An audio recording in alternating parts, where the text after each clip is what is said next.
रहीम अस्सलाम वालेकुम नादरीन, आप यूट्यूब चैनल देख रहे हैं। मैं इमरान ख़ान हूँ।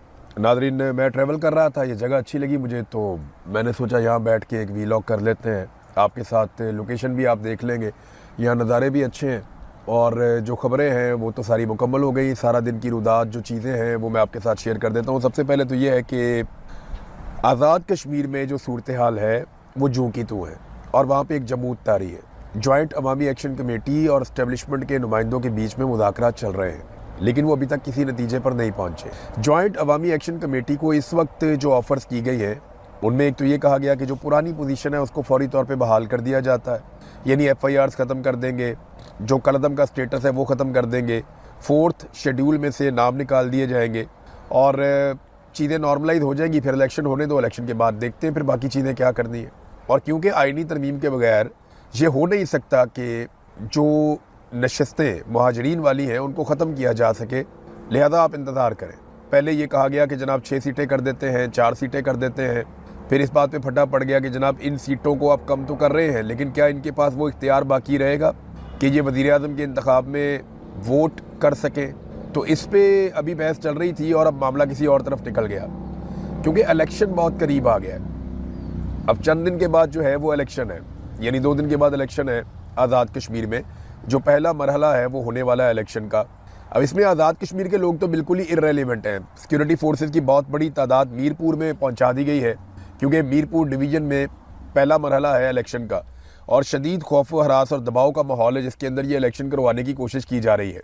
जब से पाकिस्तान बना है या आज़ाद कश्मीर आज़ाद हुआ है भारत के कंट्रोल से, तब से लेकर अब तक कभी भी ऐसा नहीं हुआ कि इलेक्शन इस माहौल में आज़ाद कश्मीर में हो रहा हो। इस मरतबा वाकई बहुत खौफ व हरास है और वहाँ पे इलेक्शन करवाने की कोशिश की जा रही है। कुछ मुतालबात ऐसे हैं आज़ाद कश्मीर के लोगों के, चले ये 2 चीज़ें आप कबूल कर लें और उसके बाद बाकी चीज़ें बाद में करते हैं, लेकिन ब्रिगेडियर फाइक को और IG जो वहाँ पे लगाए गए हैं इन दोनों को हटाने का मुतालबा भी किया गया था कि जो सेक्टर कमांडर ब्रिगेडियर फाइक हैं जिन्होंने इन सारे ऑपरेशंस को लीड किया, उन्हें आज़ाद कश्मीर से हटाया जाए और साथ में कहा गया कि IG को भी हटा दिया जाए। तो इन 2 लोगों को वहाँ से नहीं हटाया गया, ये मुतालबा तस्लीम नहीं किया गया, जिसके बाद शकूक व शुबहात बढ़ जाते हैं कि अगर ये इलेक्शन करवाने में कामयाब हो जाते हैं और अपनी मर्ज़ी की हुकूमत मुसल्लत कर देते हैं तो उसके बाद क्या होगा। अच्छा, जॉइंट अवामी एक्शन कमेटी को ये भी कहा जा रहा है कि आप लोगों को कहें कि वो निकल कर वोट डालें और आप अपने नुमाइंदे भी खड़े कर दें बेशक इलेक्शन में, क्योंकि एस्टेब्लिशमेंट को पूरा यकीन है कि अगर जॉइंट अवामी एक्शन कमेटी इलेक्शन में आ गई तो PTI भी आ जाएगी।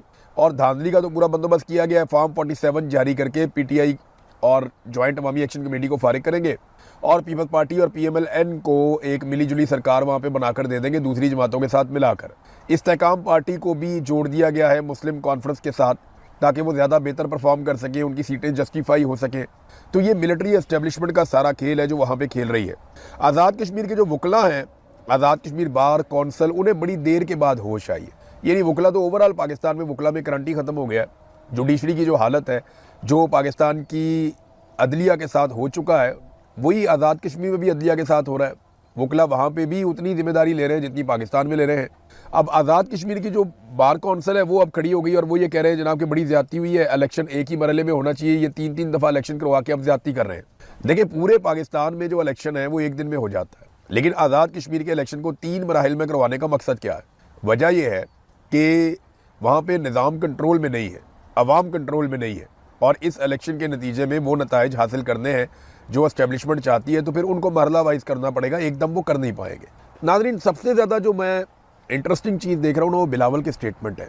बिलावल स्टेटमेंट ऐसे देता है जैसे सारी ज़िंदगी हो गई इस खानदान को कभी आज़ाद कश्मीर में हुकूमत ही नहीं मिली। यानी लंबा अरसा हो गया बिलावल और उसकी जमात की आज़ाद कश्मीर में हुकूमत रही है। आज भी जो हुकूमत है आज़ाद कश्मीर में वो बिलावल की पॉलिटिकल पार्टी पीपल्स पार्टी की है, लेकिन वो तकारीर ऐसे करते हैं जैसे कि उन्हें कभी यहाँ मौका ही नहीं मिला। हम ये दे देंगे, हम वो दे देंगे, हम ये कर देंगे, हम वो इनकलाब ले आएंगे। भाई, आपने कुछ करना होता तो गुज़िश्ता 40-50 साल से आप मुसल्लत हैं। आज़ाद कश्मीर में आप और मुस्लिम लीग नून लगातार हुकूमत करते चले आ रहे हैं, तो आज तक आप कुछ ना कुछ तो कर देते आज़ाद कश्मीर के लोगों का, क्योंकि आज तक आपने आज़ाद कश्मीर के लोगों के लिए कुछ नहीं किया तो लोग आप पे भरोसा क्यों करें? और लोग भरोसा कर भी नहीं रहे। मैं सीरियसली आपको बता रहा हूँ, अगर फ्री एंड फेयर इलेक्शन होते तो पीपल्स पार्टी 2-3 सीटों तक भी शायद बहुत मुश्किल से पहुंचती। इन हालात में जॉइंट अवामी एक्शन कमेटी और PTI अगर इलेक्शन लड़ते तो वो स्वीप कर जाते। PMLN के हालात तो बिल्कुल ही ख़राब है ना, वो तो पीपल्स पार्टी से भी गई गुजरी सूरत हाल में। उनका सारा इन्हिसार इस बात पे है कि जो पंजाब के अंदर जम्मू कश्मीर वाली सीटें रखी गई हैं मुहाजिरीन की, वो वहाँ से कुछ सीटें जीत के और कुछ आज़ाद कश्मीर में उनको मिलिट्री एस्टेब्लिशमेंट तरस खा के कुछ सीटें दे दे तो किसी और के साथ मिलकर वो कोई हुकूमत बनाने की पोजीशन में आ जाए। इसके अलावा उनकी हैसियत कुछ नहीं है। बहरहाल बिलावल साहब लगे हुए हैं जनाब कि मैं अब ये भी लेके दूंगा, वो भी लेके दूंगा। आज़ाद कश्मीर में मुकाबला इस बात का नहीं है कि हुकूमत कौन बनाता है, वहाँ मुकाबला इस बात का है कि कठपुतली कौन बनता है। यानी वहाँ पे जो सेक्टर कमांडर हैं या एजेंसियाँ हैं, उन्हें अपने लिए कठपुतली सरकार चाहिए।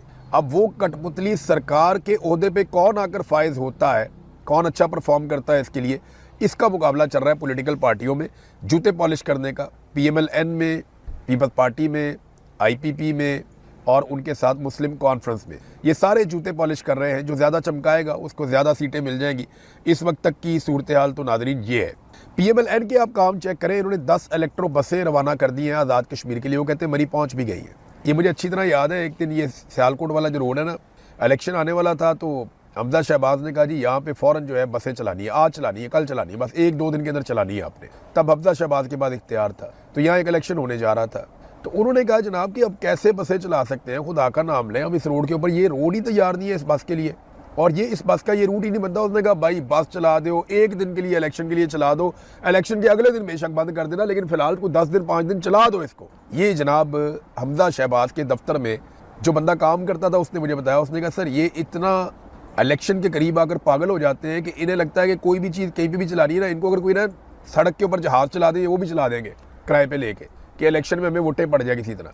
अब ये इन्होंने 10 बसें रवाना कर दी हैं, कोई इसकी फिजिबिलिटी नहीं बनाई गई, कोई इसकी बजटिंग नहीं हुई, कोई इसके तकनीकी तैयारियाँ नहीं की गई, बस बसें भिजवा दी, पहुँच रही जी कश्मीर, वहाँ पर चलेगी।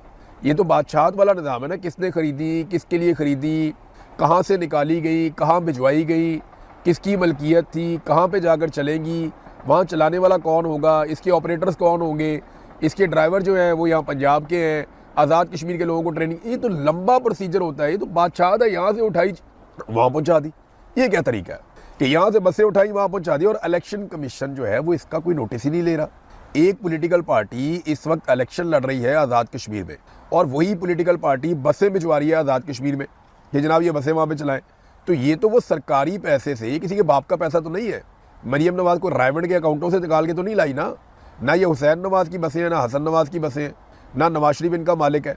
तो नवाज शरीफ ने जाके ऐलान कर दिया, मरियम नवाज़ ने कहा ओके, वहाँ डांस करके दिखा दिया बाबा जी ने, उसके बाद इन्होंने कहा जनाब बसें जा रही हैं।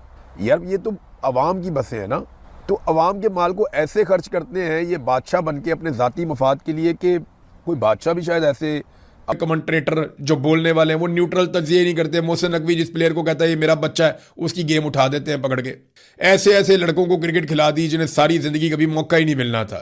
ऐसी ऐसी पर्चियां लेके आ गए क्रिकेट के मैदान के अंदर, और जो बेचारे खेलने वाले थे उनको वो मैचेस खिलाते हैं जहां पे कोई इम्कान नहीं होता, और सारी शिकस्त उनके ऊपर डाल के उनको फारिग कर देते हैं। बड़े टेक्निकल तरीके से इन्होंने पाकिस्तान की क्रिकेट को बर्बाद किया और बर्बाद करके यहां तक पहुंचा दिया।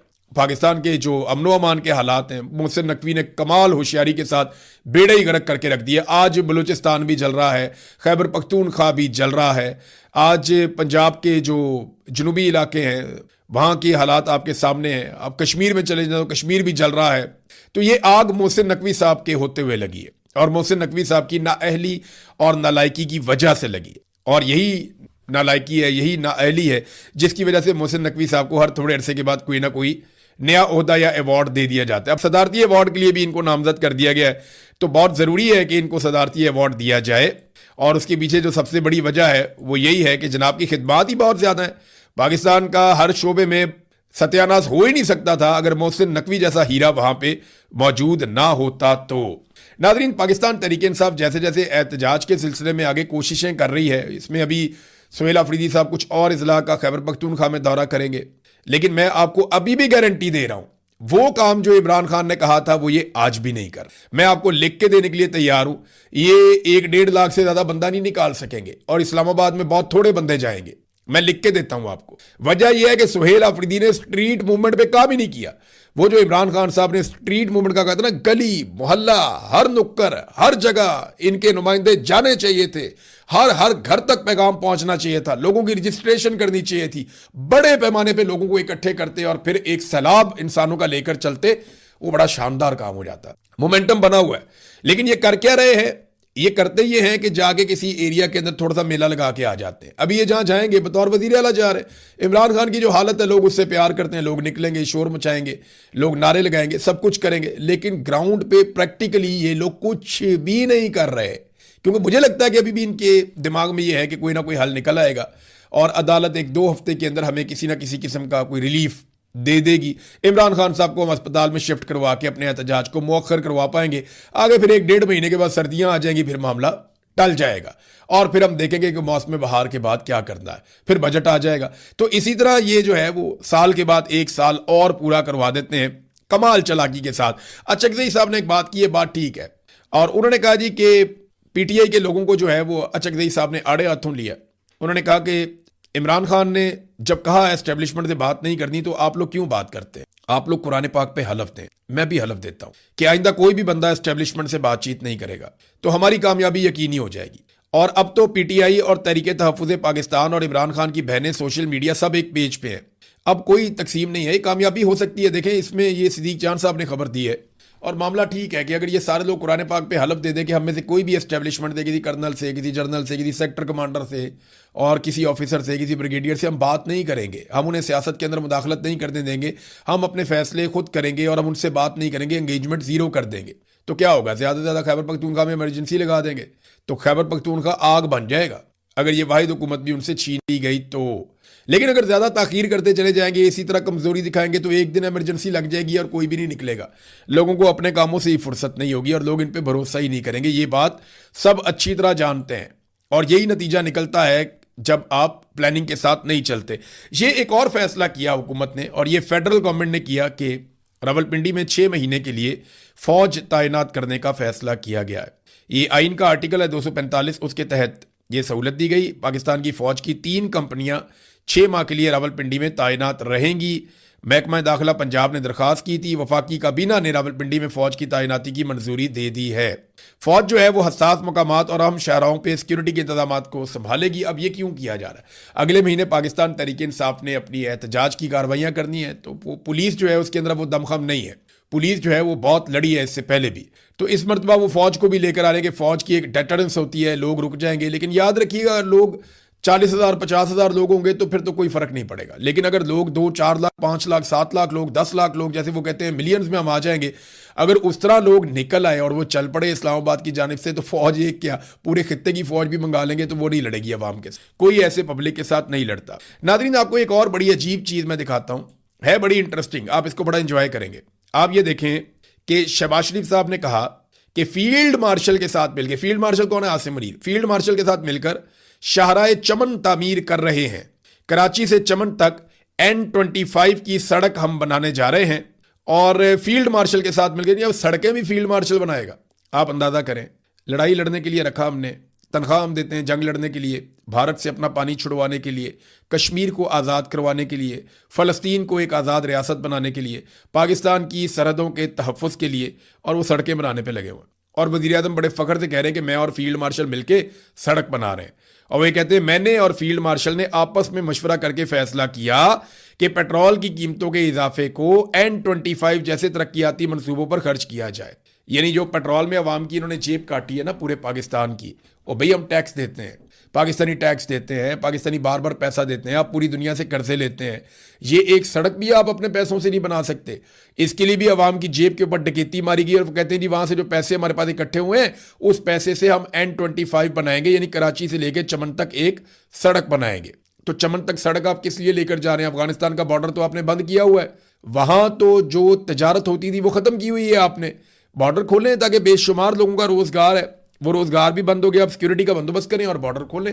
लेकिन आप ये देखें ना, पेट्रोल के फैसले फील्ड मार्शल, सड़क के फैसले फील्ड मार्शल, हर चीज़ के फैसले फील्ड मार्शल।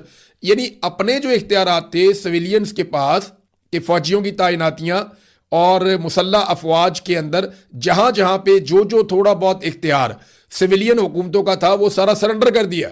यानी फ़ौज के हवाले से अपने तमाम इख्तियारात सरेंडर कर दिए और अपने सिविलियन इख्तियारात फील्ड मार्शल आसिम मुनीर को दे दिए। आप अंदाजा करें, उन्हें अपनी डोमेन के अंदर घुसाते चले जा रहे हैं और उनकी डोमेन के अंदर जो आपका हक था, जो पूरी दुनिया में होता है। अमरीकी वजीर दिफा ने सिर्फ मशवरा किया था और अपनी मर्जी से कई जर्नैल फुड़का दिए, उनका आर्मी चीफ फारिग कर दिया। तो अमेरिका तो सुपर पावर है, उसे तो कुछ नहीं हुआ। लेकिन यहां पे सारा control field marshal Asim Munir को दे दिया गया। इसके दो फायदे होंगे शहबाज शरीफ को और मौजूदा जो सरकार है उसको, दो फायदे होंगे। नंबर एक ये है कि बादशाह सलामत खुश रहेंगे और बादशाह सलामत कोई साजिश नहीं करेंगे, कोई परेशान नहीं करेंगे, हुकूमत को चलने देंगे। ये दो फायदे होंगे ना, उसमें से एक फायदा ये है। और दूसरा फायदा ये है कि सारा का सारा मलबा बड़ी आसानी से जब वक्त आएगा तो वो फील्ड मार्शल पे डाल दिया जाएगा। जनाब हमें तो ये काम ही नहीं करने देते थे, हम तो इनके बगैर काम ही नहीं कर सकते थे, इन्होंने तो हमें सांस लेने की फुर्सत नहीं दी, सारे फैसले यही करते थे। हम तो बताते रहे कि पेट्रोल का फैसला भी ये करते हैं, सड़कें तक ये बनाते हैं, हर चीज ये करते हैं, हम कहां जाएं। तो ये फील्ड मार्शल के बाद हाथ खड़े कर देंगे और फिर फील्ड मार्शल का कोई इंटरव्यू भी नहीं करेगा और ये इंटरव्यू दे भी नहीं पाएंगे। हालात इनके लिए इतने मुश्किल हो जाएंगे। बाजवा की हालत देखें ना क्या होगी। ये ऐसे ही होता है, ये होना भी ऐसे ही है। नादरीन, ख्वाजा आसिफ साहब से हम सबको गुजारिश करनी चाहिए कि वो थोड़ी सी शर्म करें। यानी किसी बीमार आदमी का तमस्कर तो ना उड़ाए ना। अच्छा और बुरा वक्त सबके ऊपर आता है और आप हमेशा, आपकी जो तारीफ है सियासत की वो ये है कि आपके एक हाथ में हमेशा बूट रहा आपके बुजुर्गों के ज़माने से और दूसरे हाथ में आपके पॉलिश और ब्रश। इसके अलावा आपकी कोई सियासत नहीं है। दो चार तकरीरें आपने इजाज़त लेके सख्त की हुई हैं, लेकिन उसकी माफियां भी आपने मांगी हुई हैं और इसी बुनियाद के ऊपर आप अभी तक इक्तदार के अंदर बैठे हुए हैं। हर सीट आप हर मरतबा किसी आमिर से मिन्नत करके, तरला करके भीख में लेकर आते हैं और इमरान खान का तमस्कर उड़ा रहे हैं। जो आदमी 9 महीने से कैद तन्हाई में है, कैद तन्हाई होती भी क्या है इसका अंदाजा है आपको? आपको 5 दिन के लिए कैद तन्हाई में डाला जाए ना तो आपकी चांगड़े नहीं बंद होनी। आपको अंदाजा नहीं है वो क्या चीज है। कैद तन्हाई जो है वो इंसान को ज़हनी तौर पे मफलूज और तबाह कर देती है। आप एक ऐसे आदमी का मजाक उड़ा रहे हैं जो आप सबसे मजबूत और मकबूल है, वो अल्लाह पे भरोसा करके लड़ रहा है और उनसे लड़ रहा है जिन्होंने माजी में आपको भी मारा है। लेकिन आप लोगों को शर्म ही नहीं आ रही, ना कोई शर्म आ रही है, ना कोई हया आ रही है। ख्वाजा साहब, मुझे नहीं लगता यार ये ठीक हो सकते हैं। यानी इनको जितने झटके लगे हैं ना, ये कभी ठीक नहीं हुए, ये आइंदा भी ठीक नहीं हो सकते। इनका कोई इलाज नहीं है। इनका एक ही इलाज है कि अवाम इनको सियासत से निकाल के बाहर फेंक दे और फिर इनको दोबारा कभी वापस ना आने दे। नाजरीन, एक और खबर है और वो है इंटरनेशनल न्यूज़ है, खास तौर पे उसका ताल्लुक इसराइल के हवाले से है। मैं अगले वीलॉग में आपको वो बताऊंगा, लेकिन एक और कारनामा आपको मैं मौजूदा हुकूमत का बताता हूँ। आप हैरान हो जाएंगे ये कैसी हुकूमत है। चीनी के हवाले से ये पॉलिसी बनाते हैं ये हुकूमत और ये फैसला करते हैं कितनी चीनी रखनी है, स्टॉक में कितनी है, रेट क्या होगा, ये करते हैं ना। तो आप देखें पिछले साल हुकूमत ने 7,50,000 टन चीनी बाहर से इंपोर्ट की थी। 7,50,000 टन, ठीक ठाक, बहुत सारी चीनी बाहर से इंपोर्ट कर ली। जब इन्होंने इंपोर्ट की थी तो उसका फायदा पहुंचा इंपोर्टर्स को। पहले शॉर्टेज पैदा की गई, मार्केट में कीमत बहुत ज्यादा बढ़ गई। जब मार्केट में कीमत बहुत ज्यादा बढ़ गई तो फिर चीनी बाहर से इंपोर्ट कर ली गई और फिर चीनी की कीमत में 50 रुपए तक का इजाफा भी कर दिया गया। फिर हुआ ये कि जनाब हुकूमत का इदारा है टीसीपी, उसने पूरा जोर लगाया कि चीनी उनकी ताजर खरीदें और वो बेचें मार्केट में, लेकिन हो नहीं पाया। जो चीनी पहले से स्टॉक मौजूद था वो स्टॉक बिकना शुरू हो गया। यानी पहले इजाजत दी चीनी बाहर एक्सपोर्ट कर दो, तो यहाँ पे जो बड़े बड़े मिल ऑनर हैं, बहुत ताकतवर लोगों, उन्होंने एक्सपोर्ट करके बहुत पैसा बना लिया। यहाँ पे शॉर्टेज होगी, कीमत बहुत ज्यादा होगी, अब बाहर से इंपोर्ट कर दो। 7,50,000 टन मंगवा ली, अब वो बिकी नहीं पाकिस्तान में, कीमत पाकिस्तान में बढ़ती गई। अब दोबारा से कह रहे हैं जनाब कि ये चीनी हमने दोबारा से जो मंगवाई हुई है, जो इंपोर्ट की हुई है, उसी को दोबारा एक्सपोर्ट कर रहे हैं, नहीं उसको बेचना चाहते हैं। इसमें फिर नुकसान हो रहा है। आप अंदाजा करें, इनके लिए खेल है। पहले चीनी की किल्लत पैदा करो, अपनी चीनी बाहर बेचो, यहां पे कीमत बढ़ जाएगी, फिर बाहर से चीनी मंगवाओ महंगी, उसमें भी कमीशन खाओ, फिर उस चीनी को पाकिस्तान में बेचो। अब वो चीनी बिक नहीं रही, दोबारा से नया स्टॉक आ गया, चीनी पाकिस्तान में बढ़ गई है, अब जो आपने मंगाई हुई थी उसको दोबारा बाहर दुनिया में बेचो, उसमें फिर मुनाफा कमाओ, उसके अंदर फिर से आप अपना कमीशन कमाओ। पैसा इनके बाप का तो नहीं है ना, बिल तो पाकिस्तान के अवाम भरते हैं, कीमत तो पाकिस्तान के अवाम चुकाते हैं। आप अंदाजा करें, इतनी नाकस हिकमत अमली है कि इनको इतनी समझ नहीं है कि कौन सी चीज पाकिस्तान में मंगवानी है और कौन सी चीज पाकिस्तान से भिजवानी है। बेड़े ही गर्क किस्म की इनकी मईशत है। और मैं आपको ये बात स्पेसिफिकली इसलिए बता रहा हूं कि ये कारोबार तो शरीफ और जरदारी खानदान खुद करते हैं। ये सारा चीनी का धंधा हुक्मरानों का है, एस्टेब्लिशमेंट का और हुक्मरानों का कारोबार है चीनी का। तो आप जरा एक लम्हे के लिए सोचिए कि जो इनका अपना कारोबार है उसमें अगर इनको समझ नहीं आ रही कि कैसे पॉलिसी बनानी है, तो फिर या तो ये बहुत नालायक है, बेवकूफ है, या ये बड़े होशियार है। ये अपने कारोबार के अंडे और बच्चे दिलवा रहे हैं और बेशुमार पैसा वहां से कमा रहे हैं। तो चीनी का धंधा इन्होंने हुकूमत में बैठ के किया और 3-4 तरीके से पैसा बनाया। पहले बाहर भिजवा के, फिर बाहर से मंगवा के, फिर मंगवाई हुई को दोबारा बाहर भिजवा के, और हर दफा इन्होंने कमीशन निकाला। अब तक के लिए इतने। अपना ख्याल रखिएगा, अपने चैनल का भी। अल्लाह हाफिज।